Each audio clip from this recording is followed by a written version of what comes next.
What is Cafe Mocha?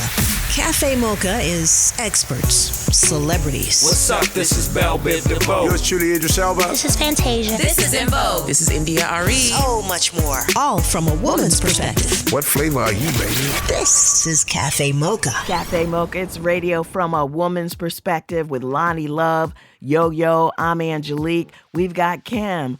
We've got Kenny Lattimore. Plus, we're taking you on a trip to St. Jude in Memphis to talk about all the work they're doing with sickle cell. Got a chance to go to the Celebration of Hope.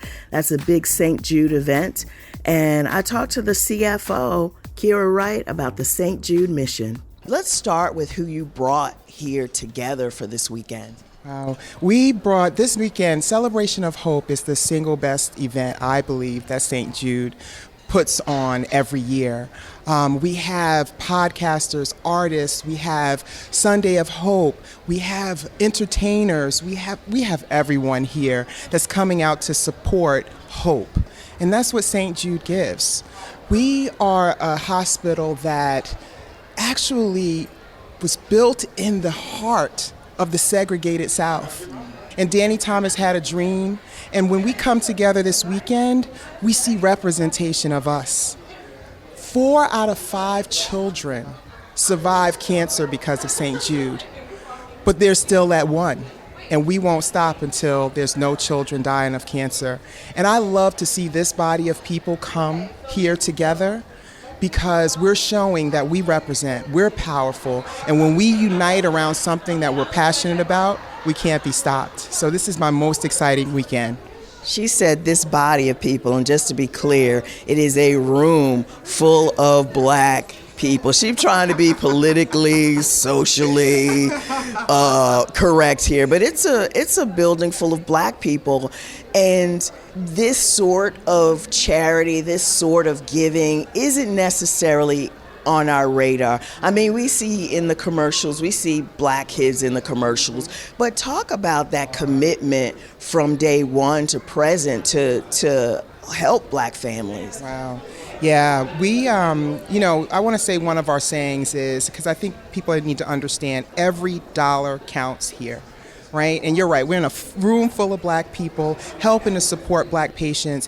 And St. Jude, by the way, is not just a pediatric cancer hospital. We are the #1 sickle cell hospital in the world. And that sickle cell program was started by one of our first black doctors, Dr. Rudolph Jackson, who's no longer with us. So it begins with him. And one of the things that we say is we'd rather accept $1 from 1 million people than $1 million from one. And so when I think about the black families that come here, they don't have to worry about travel, food, housing, or the treatment. All they have to worry about is saving their child's life. And I don't know how often as a people we're used to being given something. We're not just giving hope, we're giving life. And one of the best part of my jobs here, because I am the first black CFO here at ALSAC St. Jude, it means the world to me to be in the presence of people that are helping our families, helping our children. And we've got so many more things to do, but this is the beginning of a legacy. And I love being a part of it. Can we talk a little bit about the recent research related to sickle cell? Well, we're always in the forefront of sickle cell. It's to a point where we can cure sickle cell, right? And I don't know if a lot of people of color, us, black people, even know that St. Jude is available to do that. We are the furthest advanced with sickle cell.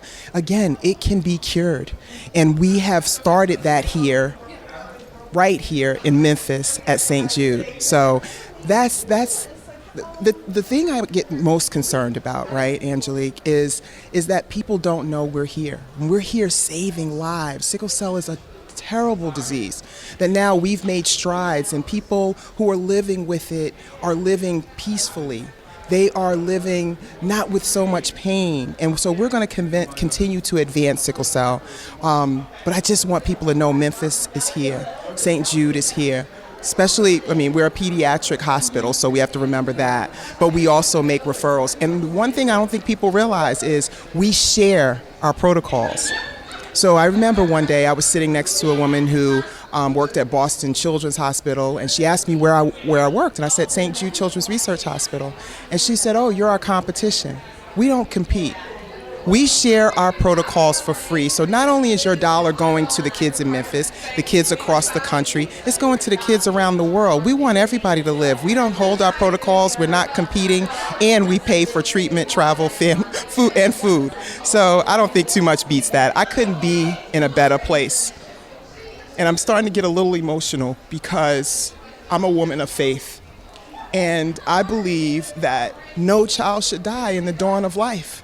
And I am a part of this, and I get to see the goodness of people. And I want to see more of us, not just represented as donors and supporters, but I want to see more of us knowing about St. Jude and telling that story. This is a huge legacy. I don't think people realize the Black history around St. Jude. So I just feel blessed to be here. And if it's up to me, this will be where I retire. How do people give? Oh my gosh, stjude.org.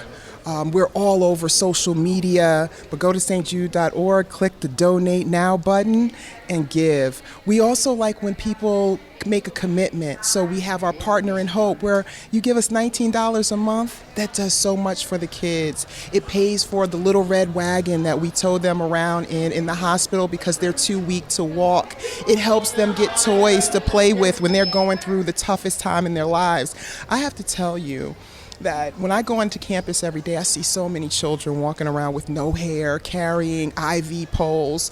I see them playing, and then I see the ones that can't play yet. So please go to stjude.org, click Donate Now. It could be one time, or you could become a Partner in Hope and give $19 a month. My name is Deborah Levi, and I represent Sigma Gamma Rho Sorority Incorporated. And so how much money have you helped make for St. Jude? Oh, last year I made over $13,000 for my chapter, Zeta Omega Sigma Incorporated. And how'd you make that money? Just fundraising and reaching out to continued supporters and family and friends. That's where it's at. And why is this important to you? I can't imagine, as we just heard from Dominique, a parent of someone who lost their child from cancer.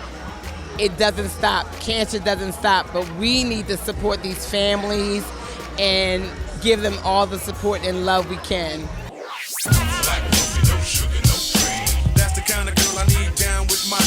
Standing in solidarity from a woman's perspective. It's Cafe Mocha. It's Cafe Mocha. Lonnie Love, Angelique, and Yo-Yo on the line is my comedy brother from another mother. And he has a new novel out called Flipping Boxcars. It's released right now. You can find it on HarperCollins.com, Amazon, Barnes & Nobles, and wherever books are sold. Oh, we just love him. Cedric the Entertainer. How you doing, Cedric? What's up, Lonnie? What up, baby? How you doing? What up, everybody? Hello, Cedric. How are you? Congratulations. Oh, thank you so much. A very exciting time. Like we said, congratulations on your new novel, Flipping Boxcars. Tell us about Babe. Who was he, and how did he inspire Flipping Boxcars? Thank you. Very exciting story. Though this is Babe was my mother's father, and he was, my grandfather who had passed long before I was born. But, like so many of us, our connections to our families, that idea, you look just like your daddy, you laugh like your uncle. But with these things that you have no idea how your DNA kind of runs through your body for real. I was connected to this man without ever having met him. And so it just inspired me from the few stories I heard about his life to tell a more fictional tale about who I believed he was. And so that's really what motivated this novel about, my grandfather. And who did you believe he was? I know. Yeah, I from the stories, these are the things that I knew about him. He was an entrepreneur. He was a businessman. He was a de facto politician, in those spaces where he was like the mayor of the black side of town, though he didn't have an official, position. Whenever something needed to be done and on the black side of town, you go talk to my grandfather, and he would go and make things happen.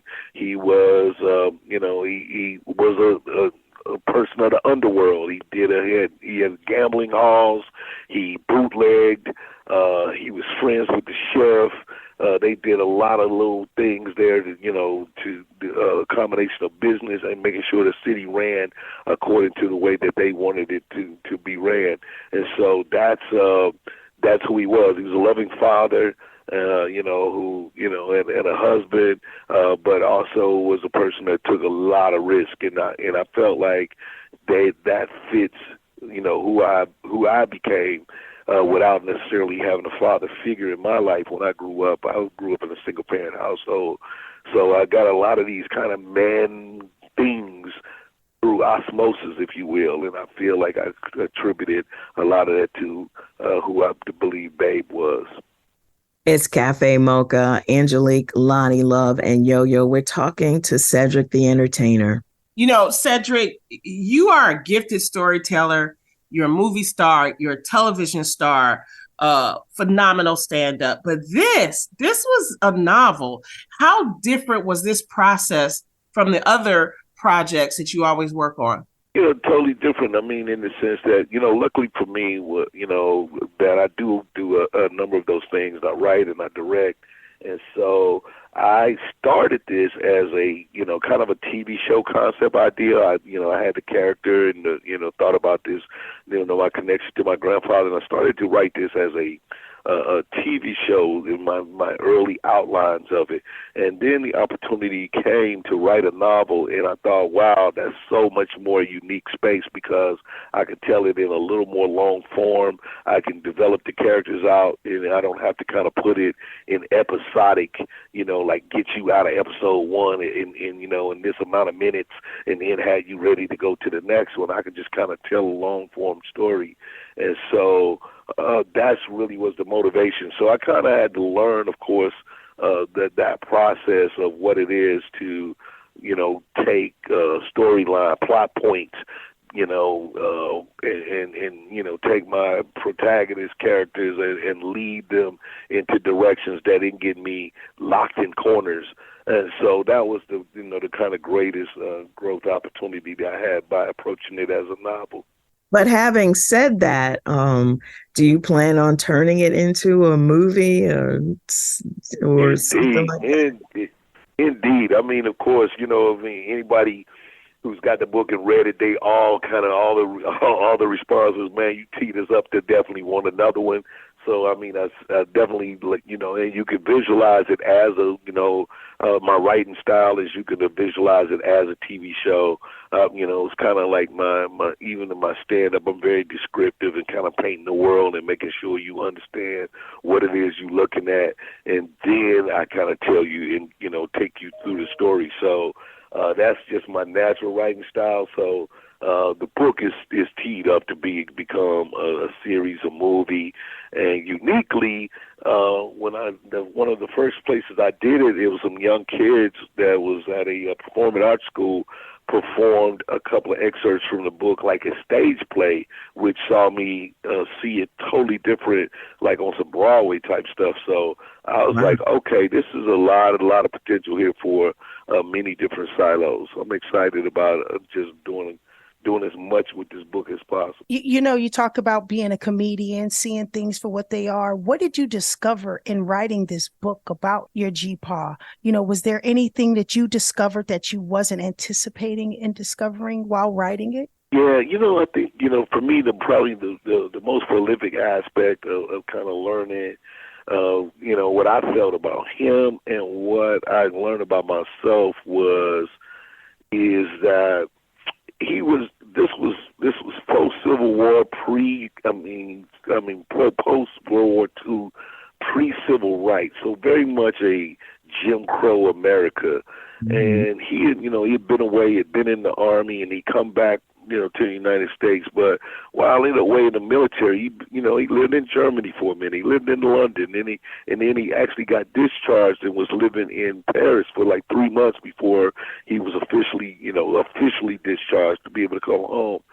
And it's in those spaces when you live outside the United States, you go on, you fought for this country, and now you're walking around and you live in a place where you can walk in the front door of a restaurant, you can have white friends in the middle of the street, you can eat and go places, and then you come back to the country and they have this Jim Crow type laws. They expect you to play the role of a second-class citizen.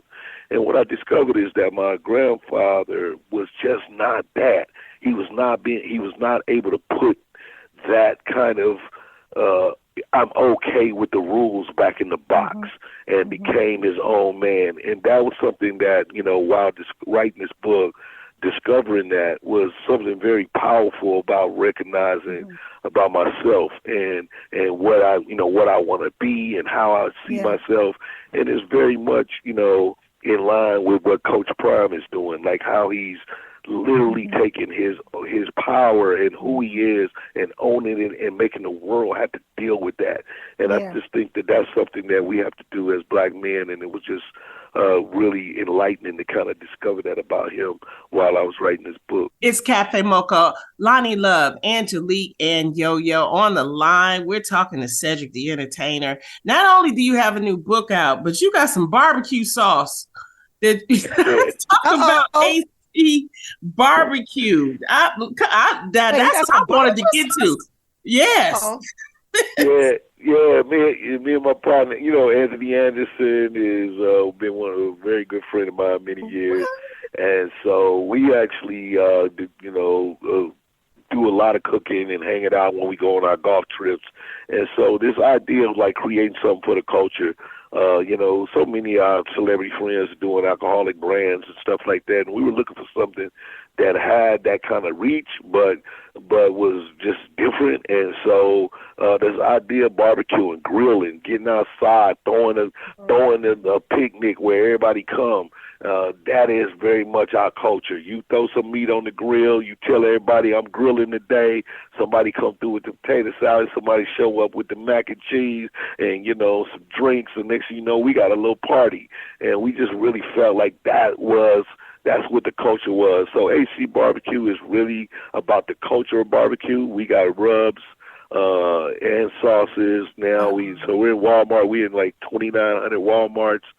We got Lowe's and Home Depot coming up, and steady growing the brand, man. We got spatulas and tongs and aprons and hot gloves. All these things are coming your way, along with the grills themselves and restaurants.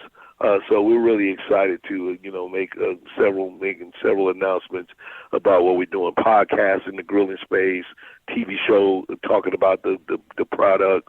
So we just out here doing it, man, letting everybody know AC Barbecue where it's at. Rooted in culture by community. We're both Aspire, right? Aspire TV? No, that's actually on A&E. Oh, A&E. I'm on Aspire TV. I have a cooking show called Downright Delicious. We got to bring you guys over there, try out some of your barbecue sauce, bring them in the house. Anthony Anderson and Cedric the Entertainer got a barbecue sauce. I know the world Listen to the names. Listen to the names of the seasonings. There are 3 available right now. The MVP seasoning. Yeah. That's the one that says, put me on everything. Wait, what's the MVP? Tell us about the MVP.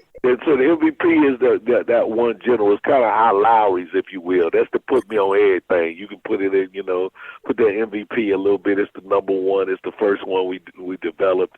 It's got a lot of the great base taste for meats and and beefs. so that, it just kind of lifts up. Then we got the lemon stepper, really great for your poultries and your fish. That's our version of lemon pepper. We call it the lemon stepper. Here come the hot stepper. Murderer. Yeah, right, murderer. And then we got midnight smoke. So midnight smoke is, again, more, the deeper cuts of meat, be it the briskets and, your pastrami's and all that. So it lifts up a little bit more, a little more flavor, deeper flavors in there. Those are the rubs that we got out. And then we got sauces coming. We got the Carolina wine, and we got the all day, every day coming. And y'all probably smoking that with some Rodney Hubbard cigars, huh? Hey, well, you know that. You Rod, my man. We got the Entertainer cigar over there popping. I got the Sutter wine. I got my wine from that I named after my mom, Rosetta. So Sutter wine we do. Got beautiful wines that people can grab from SmithDevereaux.com. And listen, we have grown up to you, Cedric. I've been knowing you for so long in this industry. It's such a pleasure to see how far you've gone, how far you've been able to stretch your brand, to realize who you are as a young man, to grow up to be a great man in many aspects. I mean, when you go back and talk about your family history, write a story about your grandfather, to be able to share your food choices with the fans. I think that's just amazing, Lonnie. Cafe Mocha on the line, Lonnie Love, Angelique, and Yo-Yo with our man Cedric. His name Kyles. That's all government name. You see it on the book, don't it? It's on the cover of the book. I had to put the government name on there. So your name is Kyle. His name is Kyle, Lonnie? It's Kyles. Cedric Kyles. So when you go pick up his book, Flipping Boxcars, you're going to see it as a nice, but it also has Cedric the Entertainer, because I know some of y'all a little slow out there. So Me. You know your people. Know your people. They need everything in audio book. They're sorry, man. Me. You read the audio book, all right? You read it yourself? Well, I did do the audio book, and I actually was, the voiceover on it, so it was good. That was exciting to do, man. That was the first time I heard the book myself. Cedric, you and I both being stand-up comics, you've come a long way. Like Yo-Yo was saying earlier, did you ever think that in your career you would be at this point in your life that you are right now? When you start this, of course not. Our dreams usually as stand-up is to, of course, maybe get a TV show or land on a sitcom or something, and you just kind of see yourself kind of going along. But, all of the opportunities I've had were definitely ones that's been manifested from one, the love of making people laugh and having a good time and loving on my folks. And that's what I really like to do it. But with my stand-up is so, and I think all the opportunities have led to that, from TV to Broadway to writing this book now to, doing movies, all of that really, even producing for other people. We got like other shows with other folks on there that we do, using my platform to be able to just drive the culture forward is something that, of course, when I started, I was just a dude telling jokes in St. Louis, trying to figure out how to make ends meet, and that's all you really wanted. His book is titled Flipping Boxcars, Cedric Kyles, and his hot sauce or his barbecue sauce is called AC Barbecue. You can pick it up at all Walmart stores, also at www.acbarbecue.com. Cedric, it is always a pleasure to talk to you, my brother. Thank you so much for taking time to come in and talk to us at Cafe Mocha. And good luck and keep reaching for the stars, brother. I appreciate that. Thank y'all so much. Y'all keep it popping too. Everybody doing it. Love y'all. Everybody, y'all my girls. So let's go. Let's keep rocking. Thank you. Thank you. We're at Cafe Mocha Radio. Socially savvy on Facebook, Instagram, and Twitter. Serving up more Cafe Mocha on the way.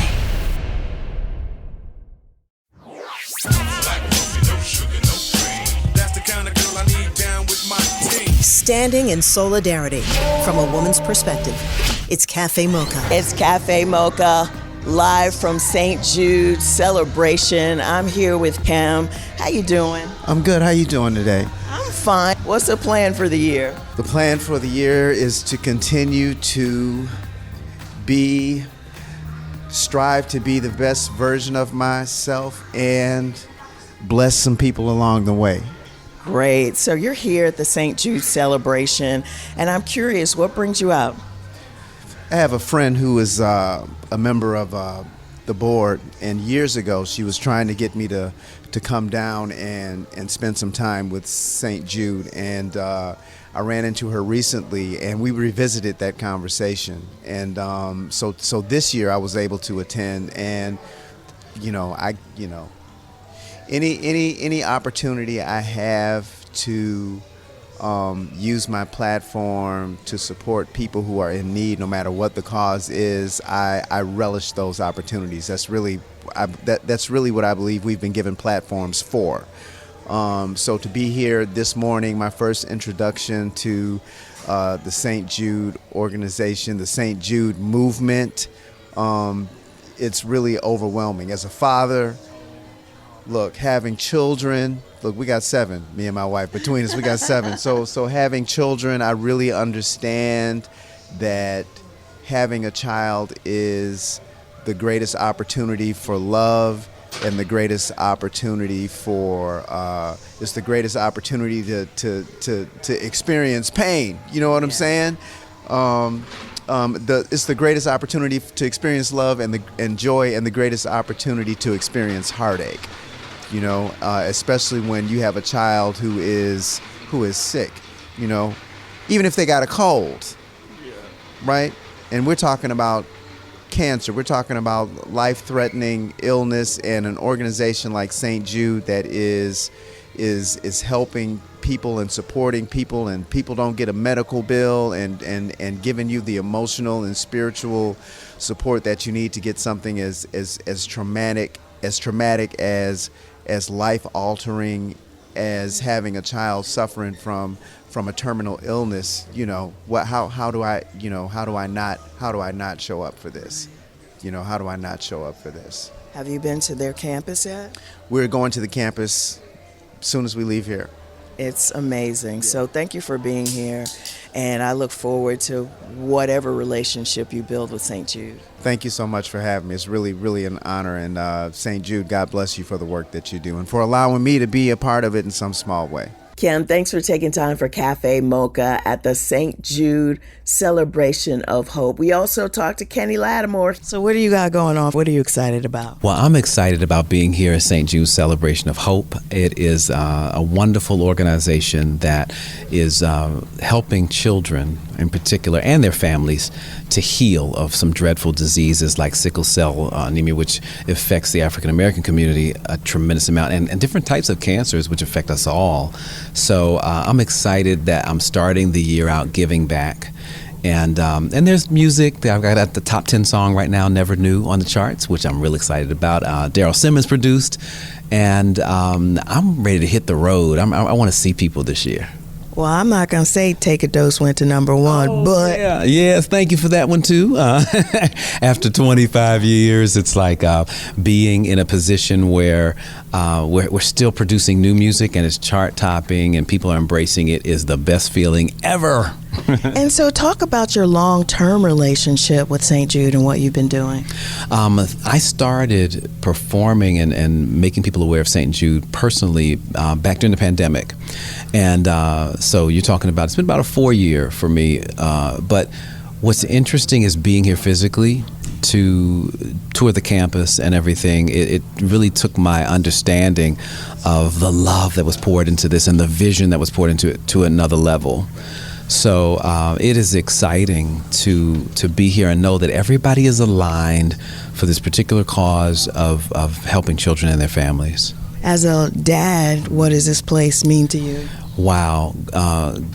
Groundbreaking, life-changing, to know that if anything ever happened to my babies, that I would want them to be here. I'd want to be here with them. I would want to go through the process to think that music and the arts in general are so well respected here in this organization as a part of the healing, and this is what I give. There's nothing like it. I'm Angelique, and I got a chance to go to the St. Jude Celebration for Hope. Tons of Black people there. And you know, one of the things that I had no idea about is that They're over there curing sickle cell.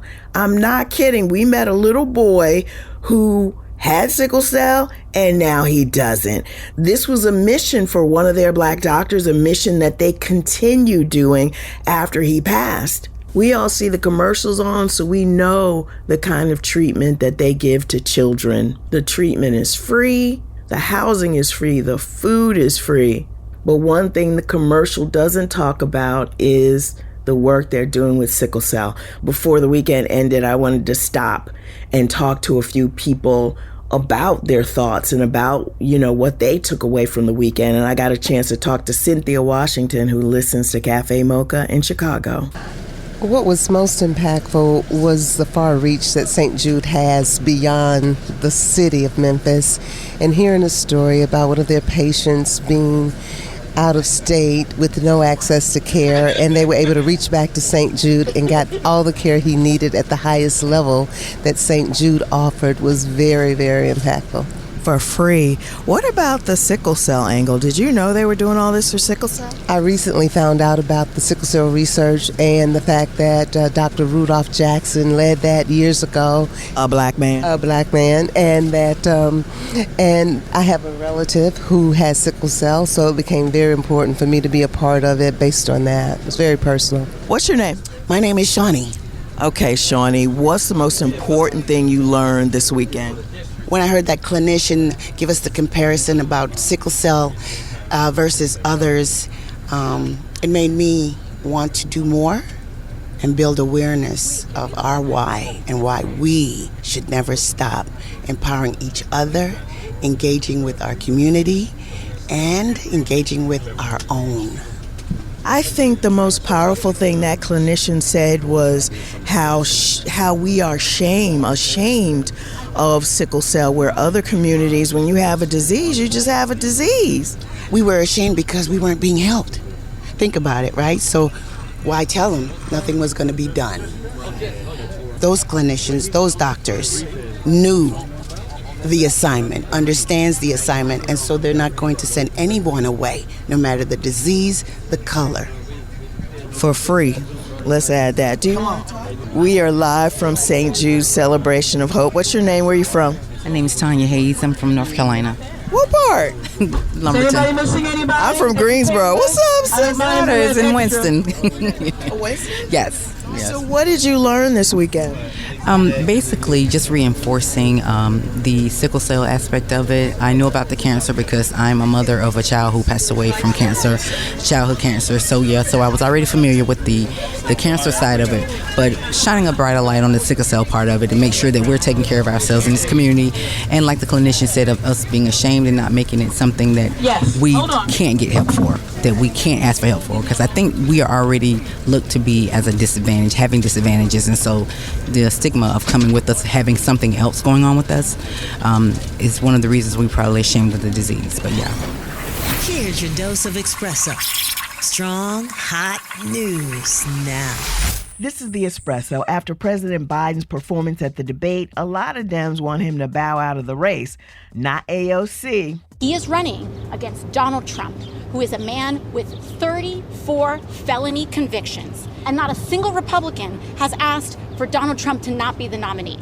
And at the movies, get inspired by a flick called Sing Sing, the real-life story of inmates whose lives were changed by a theater program. Along the way, it teaches humanity, it teaches empathy, it teaches a lot of things that coming from the neighborhoods that we come from, we miss out on some of these things, some of these emotions we never get to touch, and some love that we don't never get to express. Sing Sing is currently in theaters, but if it's too hot to leave the house, check out Megan Good on Amazon and Tyler Perry's Divorce in the Black. Sometimes there are people who just hold on and think they can love a person past whatever their pain is and just stay in the marriage. And this is about a woman who decides, I've given all I can, now I've got to find my own strength. That's the Espresso. This is Cafe Mocha. Radio from a woman's perspective. Cafe Mocha, Lonnie Love, Yo-Yo, I'm Angelique. I got a chance to go to Memphis to the St. Jude Celebration of Hope. And I talked to Rashida S. Liberty of Sigma Gamma Rho. And the reason that you are sitting beside me is tell everybody how much money you have raised for St. Jude. In total, we have raised quite a bit, but we did grant in the year of 2021, we stated that we would, in commemoration of our centennial, commit $1 million on top of what we traditionally have done for our walk-run events. So we made $1 million last year at the close of 2023. Have any of the Divine Nine done that at this point besides you? I don't know if any Divine Nine organization has given a one-time gift of that magnitude. I do know that the Men of Kappa Alpha Psi have been very substantial givers along the way, but we are definitely the first D9 sorority to make that commitment. Now, let me ask you this. What got you guys involved with St. Jude to begin with? We've been involved with St. Jude even before my administration. I believe in the last years, we have highlighted it more and more and tried to think more creatively about how we amplify our vision with Sidney Gamero, with St. Jude Children's Hospital. Back in 2013, when I was the regional director, I made a commitment that I would amplify St. Jude quite a bit. And then fast forward, I became the national president. So I had the opportunity to really create that vision for the sisterhood. Now, one of the things that concerns me, and we've heard it all weekend long, is that this was an institution from the beginning that brought in Black children, Black doctors who were working side by side at a time when that just wasn't done. It was a segregated South. So can you talk a little bit to specifically the Black community about what St. Jude means to us? Well, I believe sometimes we associate St. Jude with strictly childhood cancer. However, they are leading the way in sickle cell, and sickle cell impacts our communities the most. It's kind of like that silent conversation that we don't have about our children, but St. Jude is making strides to not only treat sickle cell, but they have made strides to cure sickle cell. So we need to put this message in our communities to say this is a place where you can be healed and where you can receive the right services and the treatments to make sure that your child lives even longer. And when we talk about the $1 million that you raised, what are some of the ways that you help raise that money? So we had a big campaign around centennial giving for 100 years to think about how we make impact for women, but also make impact for youth and the safety and security of youth. And one of those is their health. And so we asked our members, the 100,000 strong inducted ladies of Sigma Gamma Rho, to make a commitment, and many of them were givers. And we also had walk-run events. We had special chapter events. We did a lot of creative hosting of ways to bring fundraising dollars in. Rashida S. Liberty of Sigma Gamma Rho sorority. If you want to donate or get involved with St. Jude, just go to stjude.org. Want a little more of our flavor? Stay right there. It's Cafe Mocha. It's Cafe Mocha, radio from a woman's perspective on KBLA Talk 1580. It's Angelique, and if you didn't hear anything that I said this weekend or any of the guests said this weekend, hear this. St. Jude has a cure for sickle cell. While I was in Memphis at St. Jude, I met a little boy and his mom. He went into St. Jude with sickle cell. He walked out healthy without sickle cell. Another thing that I learned while I was there is the commitment to treat Black people. I mean, St. Jude was kicked off in the middle of Memphis in the segregated South. And when other people wouldn't treat Black people, St. Jude would take Black children. They had Black doctors. Everybody was treating these kids. Everybody was working hand in hand with the Black doctors. And that's major. And I know you've seen the commercial, but I'm going to give you the history lesson anyway. St. Jude was kicked off by a starving artist / comedian named Danny Thomas. And the legend goes like this. Danny Thomas's wife had just had her first baby, Marlo Thomas, and he needed $70 to get his wife and daughter out of the hospital. He didn't have it. So he went and prayed to St. Jude and said, listen, man, if you get me this money, if you help me out, then I will do something in your honor. So a few days later, Danny Thomas winds up booking a gig, and guess what it pays him? $75. And so, I mean, you know, all of us pray and say, God, if you do this for me, then I'll do that for you. And then we don't wind up doing it. But Danny Thomas kept his word. And I don't know what it was about a children's hospital that was the impetus for this, but ultimately that's what he decided he was going to do, that he was going to build a hospital that provided families transportation, housing, free food, and of course, free treatment.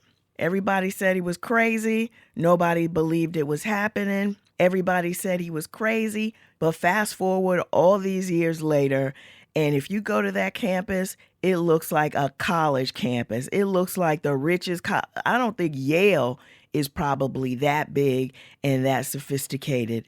And I know we have all seen the St. Jude commercials with the sick children and their parents. Maybe you turn your head away. Maybe you've been meaning to give money. Go to stjude.org. Their philosophy is $1 from 1 million people is better than $1 million from one person. So if you got a buck, log on to stjude.org. And if your 18 or under child has sickle cell, please Google St. Jude Sickle Cell Program and click clinical trials. They take care of your airfare. They give you a place to live. The treatment is free. They even feed you. So again, go to stjude.org, or if your child has sickle cell, Google St. Jude Sickle Cell Treatment. Until next time, you can follow us on all platforms at Cafe Mocha Radio. We can't emphasize enough that St. Jude is curing sickle cell in kids. For more information, go to stjude.org, click on Explore Our Research. And while you're there, if you want to give a donation, go right ahead. Until next time, you can find us on all platforms at Cafe Mocha Radio. Cafe Mocha is a production of Miles Ahead Broadcasting in partnership with Super Radio. Executive producer Sheila Eldridge. For comments, booking, or more information, visit cafemocharadio.com.